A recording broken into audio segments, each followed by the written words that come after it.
the focus was on the shovel statement. That was the headline the next morning. I felt bad for Bill Bennett. It carried on a long time. As a matter of fact, there was a group in Vancouver East. They were fairly upset with all of this. They saw it as a put-down, I gather. So the first thing they did was come to Victoria, a whole bunch of them, and they wanted to get into the cabinet chamber. It was a day that we were having a cabinet meeting, one of our very first. So they stood outside of the cabinet door screaming and hollering and banging on the doors. And finally, Bill Bennett agreed to let 10 or 15 representatives of the group into the cabinet chamber so that they could speak to the cabinet. They came in with shovels, and they stood there. I can remember one standing behind, I'll never forget it, I can still see his face, standing behind Bob McClellan, who at the time was the Minister of Health, standing behind him with a shovel just over his head. And anyway, they were shouting, and they wanted me to resign, and of course, demanding the Premier call for my resignation. However, I thought, you know, there was so much publicity about it for so long, and I thought possibly it was becoming a bit of a negative. So I said to my assistant, my guy Friday, Bill Kay, Bill, go out and find some little sterling shovels. And if you can't find them, see what it costs to get them made. And I phoned my son and I said, Wim, you've got to find some short-handled real shovels, and we'll get them engraved. This is your good luck shovel. The harder you shovel, the luckier you'll get. Signed, Bill Vander Zalm. And I picked up some, I found some little cards that had a shovel picture on the front. I bought all I could find, and I had them printed. You're now, you, and then the name, are now a member of the Loyal Order of Shovelers, signed by Master Shoveler Bill Vander Zalm. Well, you know, those packages went over so big. We sold them at every fundraiser, not just political fundraisers. We went to senior functions and handicap functions and any type of function that was somehow related to my ministry, at least. And we sold them for, well, I guess the highest price I got for the shovel package back then was $3,500, which was a little small fortune back in the 70s. Yep. So it went like that until I sold probably over $250,000 worth of shovels, or shovel packages, as I called it, at the various fundraisers. And to this day, people still show me their shovel. Well, didn't I bring out a shovel? You did. You didn't pay $3,500 for this one, although you probably could. It's electric. Yes, it's electric. Pretty fancy. You're going to have to demonstrate this before I leave. There's not very many of those around. Geordie Toker, the fellow who sailed the Haida Indian dugout. You mean you actually bought this? No, no, he gave it to me. Oh, okay. He gave that to me because he felt I needed something to help electric me shovel, do but some you work. haven't tried using it yet. Yeah. Although there's some cement on the blade. Although it's definitely being used. So I'm impressed. Yeah, it's being used. But you tell the other story when they picketed your garden shop, Art Naps. Well, that was part of that whole thing. What happened? And I like that story because that's just a wonderful story. The Vancouver East group thought, hey, we'll get this guy yet. And it's in the book. You got to buy the book to read this story. So what they did is they organized. The book's full of stories like this. They organized a big gathering at what was then the Art Nap store on the Lougheed Highway in Burnaby near Sperling Avenue. And they came out, hundreds of them from Vancouver East. It was a political thing, obviously. It was a political party thing, I think. But anyway, they all gathered shouting, give us a job, give us a job, we want a job, give us a job. And they brought shovels and they were demonstrating, give us a job, give us a job. This was 1976. So one of my boys at the store phoned Victoria, and the call was put through to my secretary. And my secretary comes running into the office rather panicky and saying, your boy is on the telephone, he wants to speak to you, it's urgent. So I didn't know what it was. I was scared. I thought, what's happening at home? Maybe something. But it was at the store, so I picked up the phone, and he said, Yoss said, we've got this big demonstration on the parking lot. It's blocking everything. Nobody's coming in. We can't do any business because they're demonstrating. It's a whole bunch of people, and they're demanding jobs. And it's to do with your shovel statement.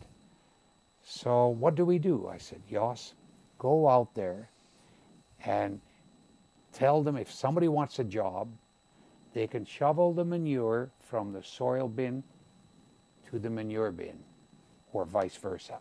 from the manure bin to the soil bin. They could simply move the manure, give them a job.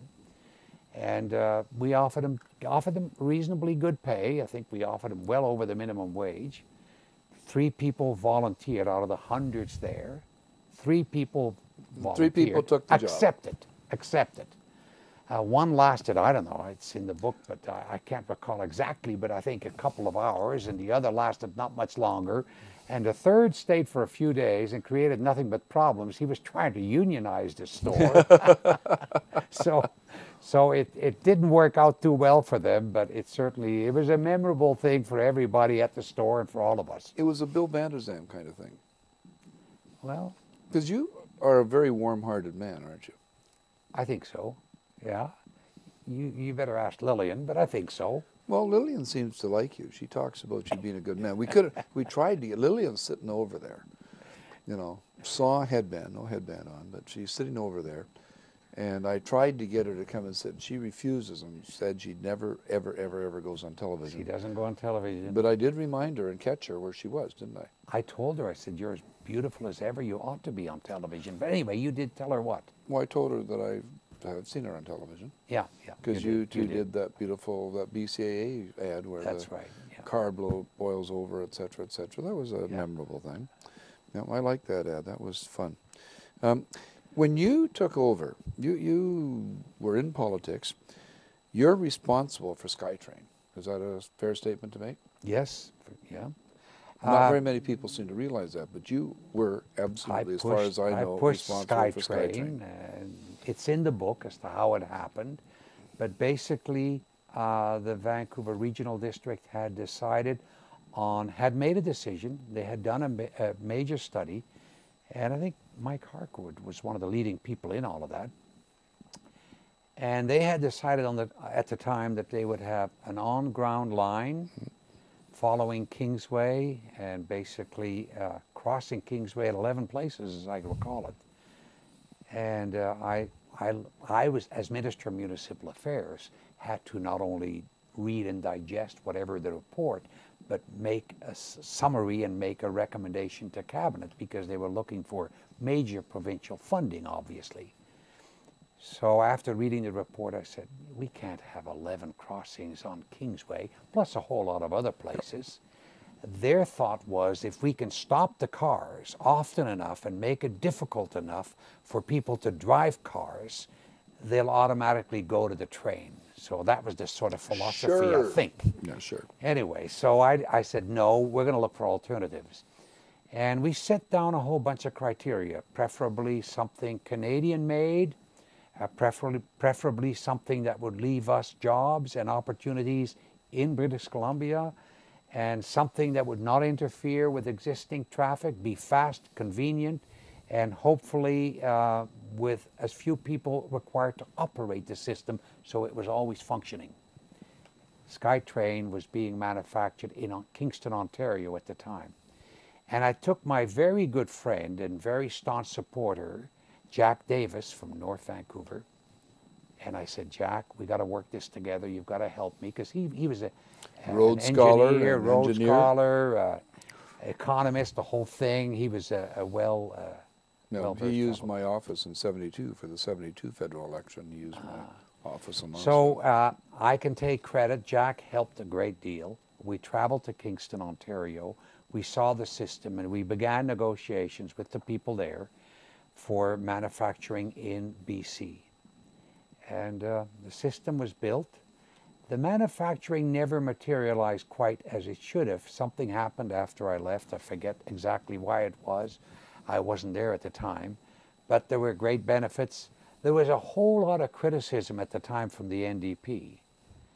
They fought this like you wouldn't believe. But Glenn Clark later on decided the SkyTrain was the thing to build along the Lougheed Highway. Yep. So the second phase was actually started by the NDP. And now the Liberals are starting the third phase to Richmond. So everybody now agrees it was the right decision.